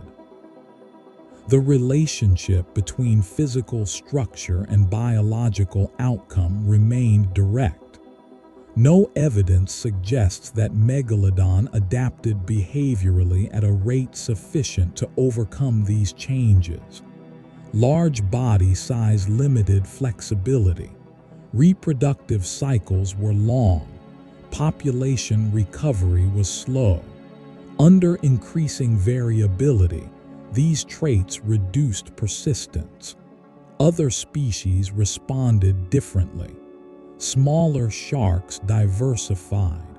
Marine mammals developed new strategies. Ecosystems reorganized toward configurations better suited to emerging conditions. This process is ongoing. Modern oceans continue to respond to physical forcing. Species distributions shift. Food webs reorganize. The principles observed in the Miocene apply equally today. From this perspective, Megalodon represents a data point within a continuous record. Its life cycle provides information about thresholds, limits, and responses. It does not require emphasis beyond its role in illustrating these principles. The ocean retains no memory of individual species. It reflects only current conditions. When conditions change, outcomes change. Sediment layers accumulate silently. Water circulates continuously.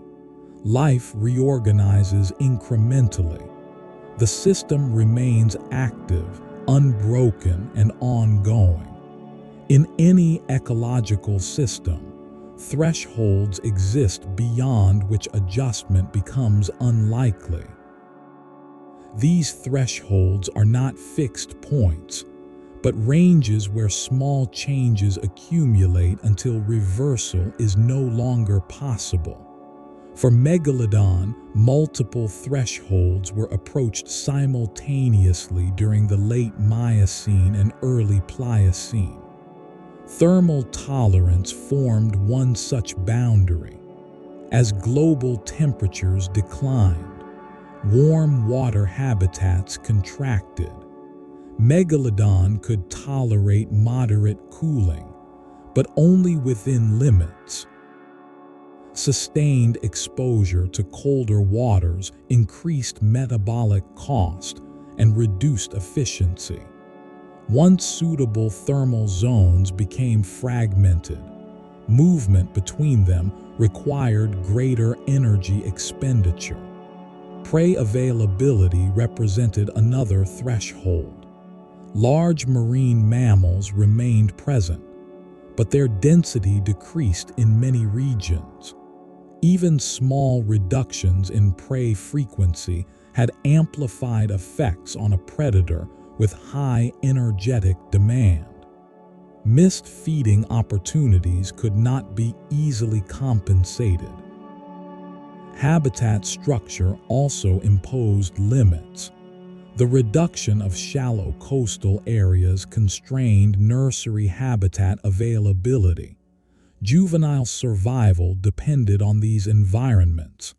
When they became less extensive and more unstable, recruitment declined. Population structure became increasingly weighted toward older individuals. These constraints interacted. Reduced recruitment increased reliance on existing adults.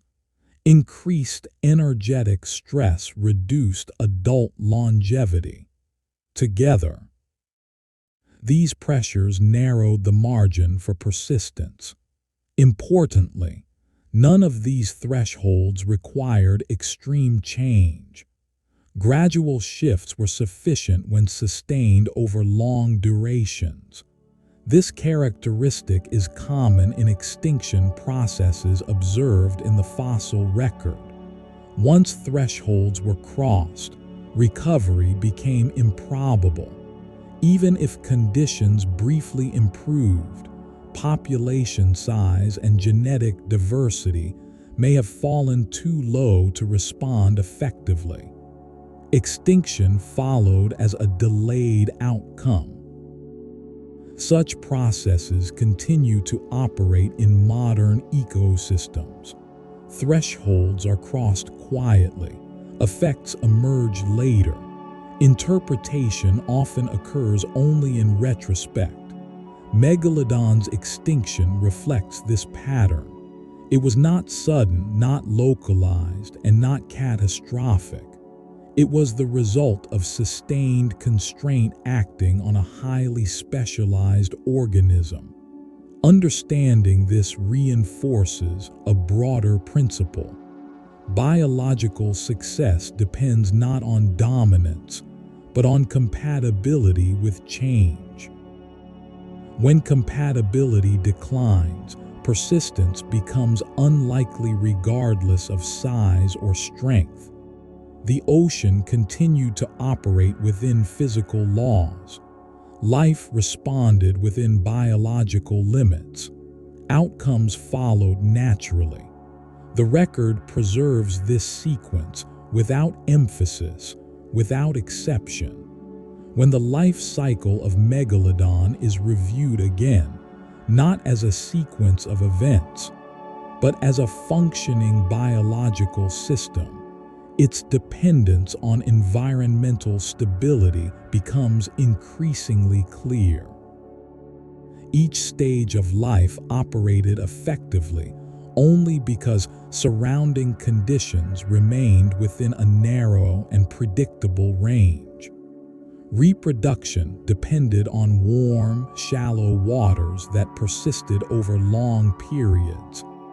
These environments were not temporary shelters. They were stable features of the Miocene coastline. Their persistence allowed repeated use across generations.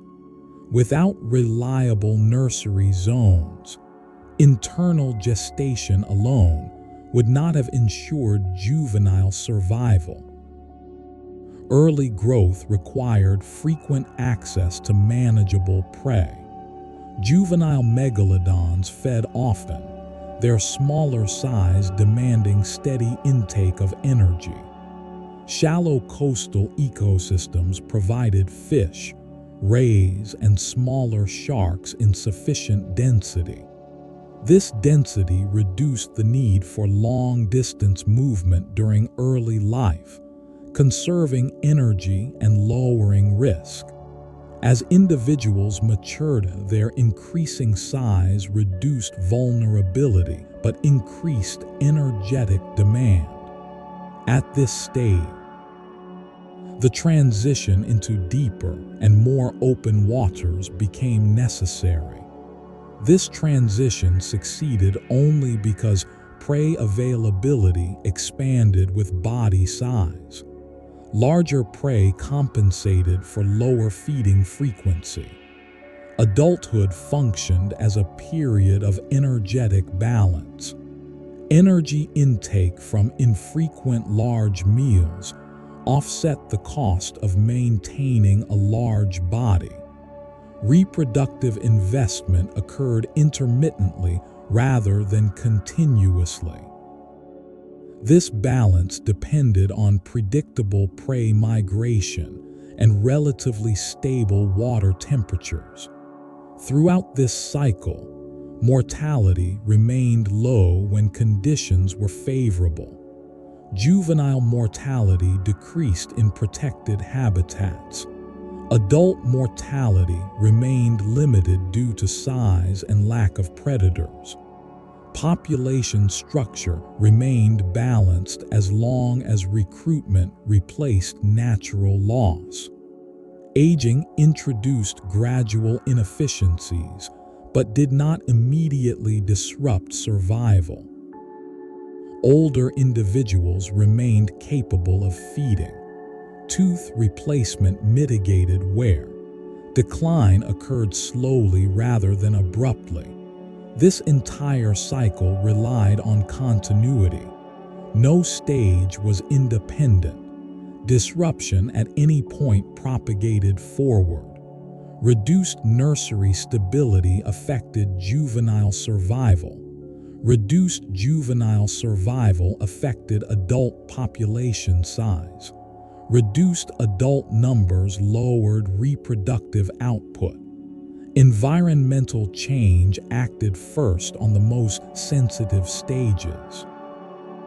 Juvenile habitats declined. Recruitment weakened. Population age structure shifted. These changes unfolded over thousands of years, beyond the perception of any individual organism. Viewed this way, extinction appears not as a final event, but as the cumulative result of life cycle imbalance. Megalodon did not fail at adulthood, it failed at renewal.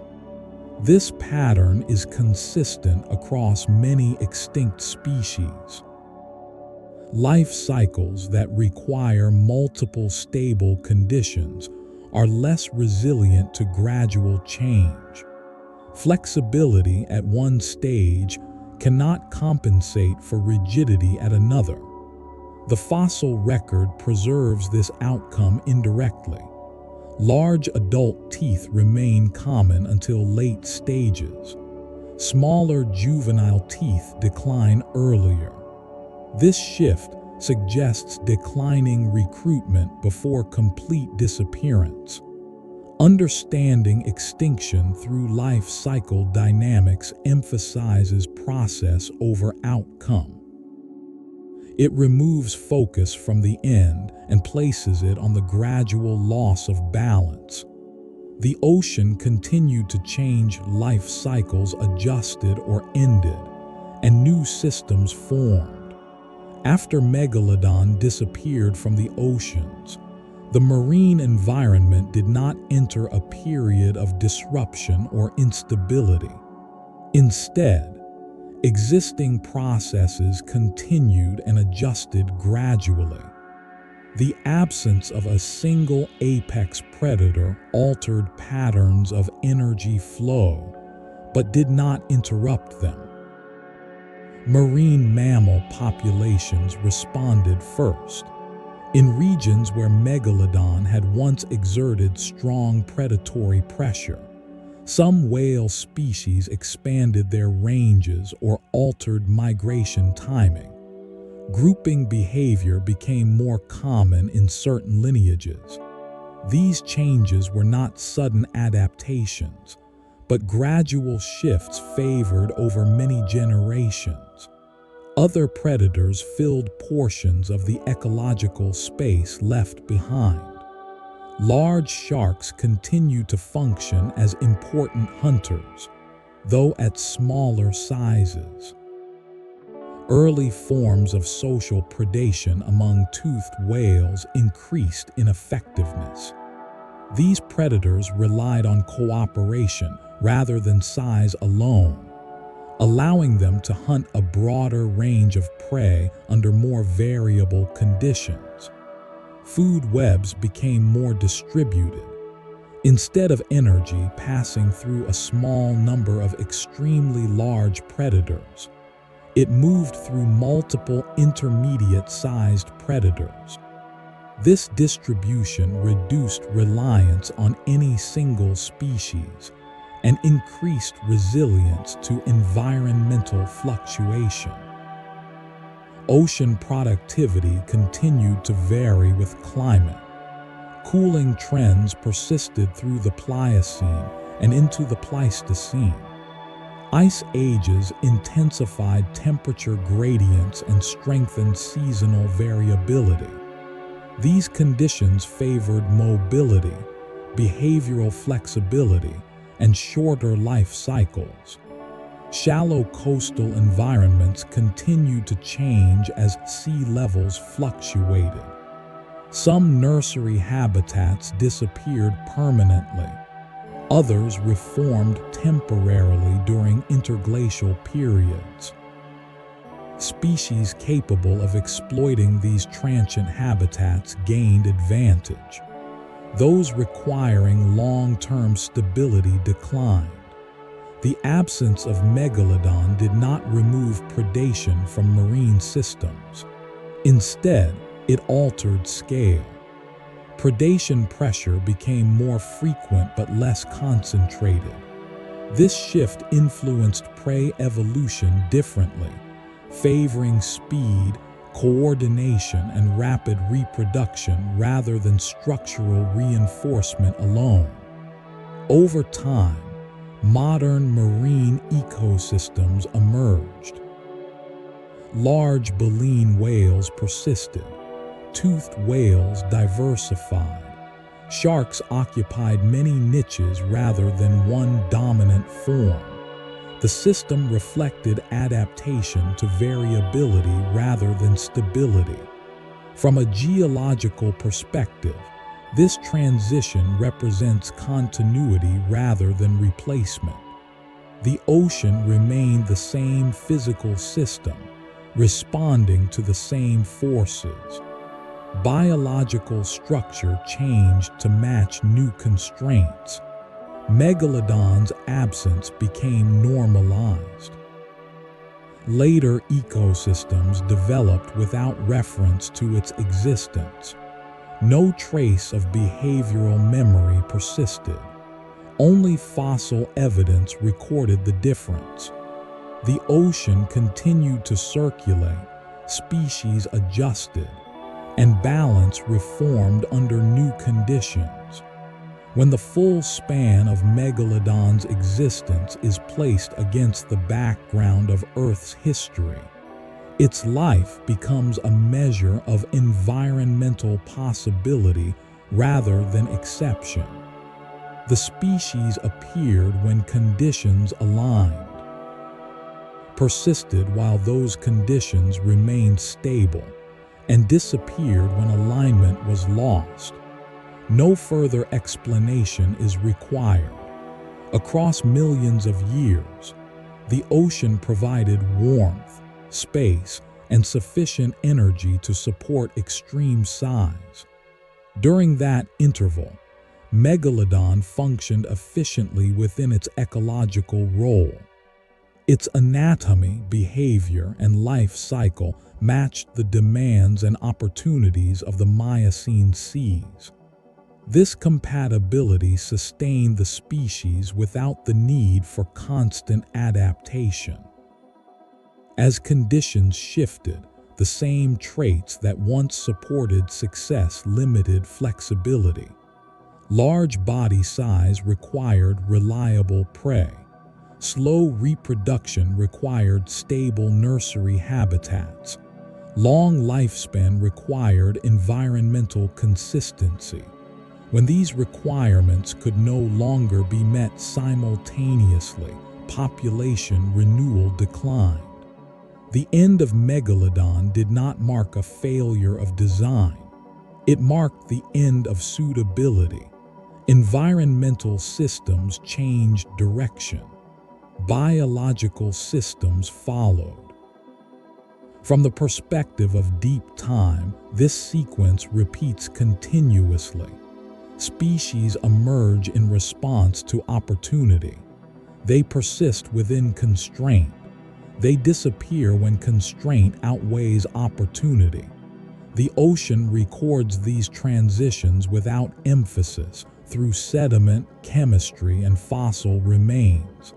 Today, the ocean continues to operate within the same physical framework. Temperature gradients shift. Currents circulate. Nutrients move upward through food webs. Predators and prey adjust in response. The identities of dominant species change, but the process remains constant. Megalodon's teeth remain as physical evidence of this process. They do not represent threat or mystery. They represent alignment between organism and environment at a particular moment in Earth's history. Their presence in stone marks a time when such alignment was possible. There is no indication that this alignment will return in the same form. Modern oceans differ in structure, temperature, and variability. Future oceans will differ again. New forms will arise that reflect future constraints, not past ones. In this way, Megalodon belongs fully to its time. It does not extend into the present, and it does not need to. Its role has already been fulfilled within the larger sequence of natural history. The ocean continues. Energy flows. Life reorganizes. Time does not pause and does not repeat exactly. What remains is process and continuity moving forward without reference. Even after a sequence appears complete, the underlying system does not end. The story of Megalodon does not require a final boundary, because it is embedded within processes that continue beyond any single species. What follows is not an extension of the animal's life, but an extension of context. Marine sediments that no longer contain Megalodon teeth continue to accumulate. Grain size changes with current speed. Chemical composition reflects temperature and productivity. Microfossils record plankton communities that replaced earlier ones. These records show continuity rather than absence. Life did not diminish when Megalodon disappeared. It reorganized. Predatory pressure remained an essential component of marine ecosystems. Energy continued to move upward through food webs. The scale of predation shifted downward, distributed among many species rather than concentrated in one. This redistribution altered evolutionary pressures across multiple lineages. Whale populations responded over long timescales. Some lineages increased in number, others declined. Body size trends shifted. Migration routes adjusted in response to climate cycles rather than predation alone. These changes occurred gradually, measurable only through fossil comparison across layers separated by thousands of years. Sharks continued to persist as a group. Their success was not dependent on extreme size. Instead, diversity allowed occupation of many niches. Some specialized in speed, others in depth, others in feeding strategy.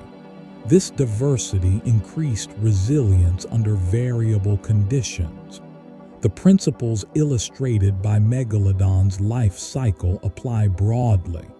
When environmental stability supports specialization, specialized forms expand. When variability increases, generalist strategies prevail. This balance shifts repeatedly through time. From a geological standpoint, the Miocene represents one configuration among many. Earlier periods supported different dominant predators. Later periods supported others. None persisted indefinitely. Each reflects a temporary alignment of physical and biological factors. Modern oceans represent the current state of this ongoing sequence. They are neither diminished nor incomplete compared to the past. They are different, shaped by different constraints. Future oceans will differ again. The absence of Megalodon does not represent loss in a functional sense. It represents transition. The same energy that once supported it now supports other forms. Sediment continues to fall. Currents continue to move. Life continues to respond. There is no endpoint within the system itself. When time is viewed at planetary scale, distinctions between past, present, and future become less defined. Processes repeat with variation. Patterns recur without duplication. Megalodon occupies one position within this continuum. The emergence of large marine predators has occurred multiple times in Earth's history. Marine reptiles dominated earlier oceans. Large sharks followed. Marine mammals later assumed some apex roles. Each transition reflects environmental context rather than linear progression. No trend leads inevitably toward larger or smaller forms. Instead, size fluctuates within constraints imposed by temperature, productivity, and habitat structure. Megalodon represents a peak under one set of constraints, not a goal or culmination. The fossil record does not privilege survival. It records outcomes. Many species that were highly successful within their context left no descendants. Others that appeared insignificant persisted. These outcomes are shaped by compatibility rather than dominance. Human interpretation adds narrative, but natural systems operate without it. Extinction does not require meaning. Persistence does not imply success. Both are responses to conditions. Understanding this removes urgency from disappearance. It places emphasis on continuity of process. The ocean does not move toward improvement or decline.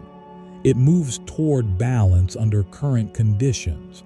As conditions change, a balance shifts. Species respond or disappear. New forms arise. The cycle repeats.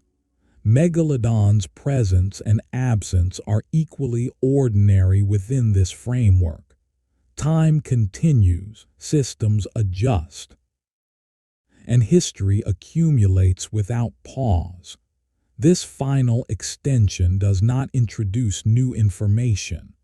It slows the perspective further, reinforcing continuity rather than conclusion.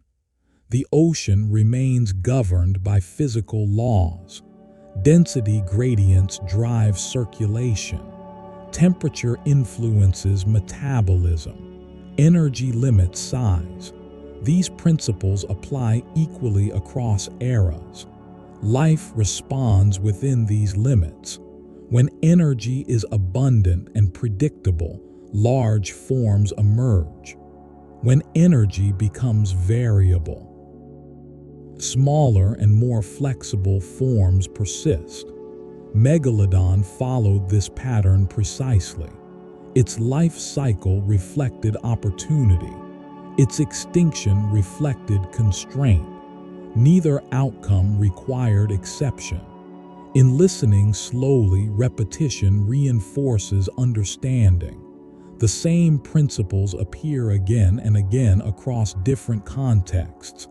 This repetition mirrors natural processes themselves. Nothing in Earth's history concludes absolutely. Each phase transitions into the next. Records overlap. Boundaries blur. The story of Megalodon blends into the larger record of the ocean. It does not stand apart. Water continues to circulate. Sediment continues to settle. Life continues to adapt. There is no final moment, only continuation. At the scale of millions of years, continuation is the default state. What appears complete at one level becomes a transition at another. After Megalodon, after the Miocene, after the Pliocene, the ocean continued to operate through the same governing principles that existed long before any single species emerged. Water temperature continued to fluctuate as orbital cycles altered solar input. Glacial periods expanded and retreated. Sea levels rose and fell repeatedly, reshaping coastlines and continental shelves. Each change altered habitat availability without altering the fundamental nature of the ocean itself. Marine life responded incrementally. Species distributions shifted toward equatorial regions during colder phases and expanded poleward during warmer intervals. Productivity concentrated in regions where currents and nutrient upwelling aligned. Predators followed prey. Prey followed resources. The system adjusted continuously. Sharks remained present throughout these changes. Their persistence reflected structural efficiency rather than dominance. Smaller body sizes reduced energetic demand. Faster reproductive cycles increased adaptability. Broad diet ranges reduced dependence on any single prey group. These traits proved compatible with variability. Marine mammals continue to evolve under different pressures. Social behavior increased in importance. Communication and coordination allowed efficient hunting without reliance on extreme size. These developments reflected environmental constraints rather than competitive replacement. The absence of Megalodon did not alter the rules governing predator-prey interaction. It altered only scale. The same interactions occurred at different magnitudes. Energy still moved upward through trophic levels. Mortality still shaped population structure. Selection still favored compatibility. Sediment layers accumulated above those that once contained Megalodon remains. Each layer preserved chemical and biological information reflecting prevailing conditions. Together, these layers form a continuous archive rather than a segmented record. Human presence represents a very recent addition to this archive. Human influence has altered marine systems rapidly, but it operates within the same physical constraints. Energy availability, temperature tolerance, and reproductive capacity remain decisive factors. From a deep time perspective, current changes are part of the same continuum. They differ in rate, not in principle. Future ecosystems will reflect present constraints just as Miocene ecosystems reflected theirs. The life cycle of Megalodon remains informative because it illustrates these principles clearly. Its emergence, persistence, and disappearance align closely with environmental context. Nothing more is required to understand it. Beyond any specific epoch, the ocean operates through repetition rather than progression.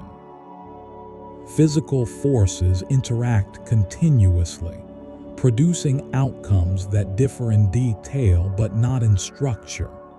Megalodon existed within one expression of this structure. Its absence reflects a different expression rather than an interruption. Ocean circulation continues to redistribute heat and nutrients. Surface waters absorb energy from sunlight. Deeper waters store and release heat slowly. These movements regulate biological productivity across regions and seasons. When circulation patterns shift, biological communities adjust accordingly. Primary production remains the foundation of marine systems. Plankton growth determines the amount of energy available to higher trophic levels. Variations in light, nutrient input, and temperature influence this growth.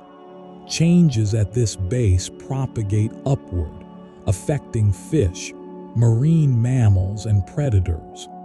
Large predators respond to these changes indirectly. They do not track plankton directly. They track prey that depend on plankton. When prey distributions shift, predators either follow, adapt, or decline. Megalodon followed when conditions allowed. It declined when following became inefficient. The continuity of sharks through these changes demonstrates structural resilience. Sharks occupy multiple ecological roles. They persist by adjusting size, behavior, and diet rather than maintaining dominance through scale alone. This adaptability explains their long-term survival as a group. Marine mammals demonstrate a parallel pattern. Lineages expand and contract. Some increase in size during favorable periods. Others emphasize social strategies. These responses reflect the same environmental constraints that shaped Megalodon. The fossil record records these adjustments without distinction. Layers accumulate containing different assemblages of species. No layer represents permanence. Each reflects a temporary balance. Interpretation assigns meaning only after the fact. Natural systems operate without such framing. They respond to immediate conditions rather than historical precedent. The absence of Megalodon does not alter the ongoing function of the ocean. It represents one outcome among many possible outcomes produced by changing constraints.